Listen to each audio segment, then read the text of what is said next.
settima edizione oggi qui al Niccolò Gallo della cerimonia di premiazione del concorso d'Amarete da 2500 anni contro la violenza.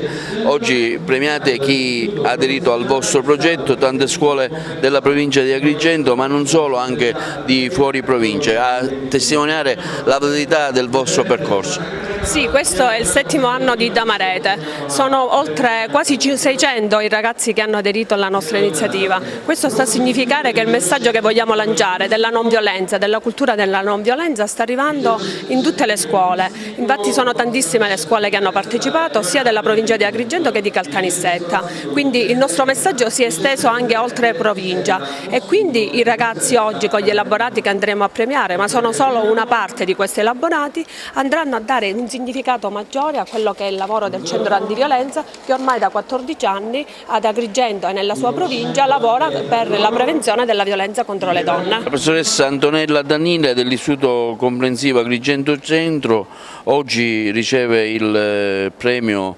intitolato alla professoressa Maria De Castro Patti, un riconoscimento sicuramente importante anche per lei e per quello che lei ha fatto. Ritengo di avere soltanto provato a svolgere bene il mio lavoro. So che essere docente è sicuramente un lavoro impegnativo, importante, talvolta anche difficile, ma ritengo che abbiamo il dovere di essere per i nostri alunni dei punti di riferimento nel mare, talvolta in tempesta, come definisco io la vita.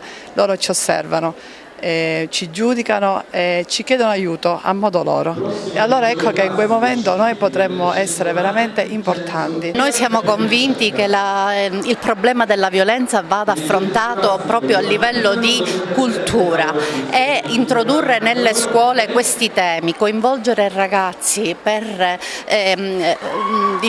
far rendere conto loro di che cosa stiamo parlando, di che piaga si tratta.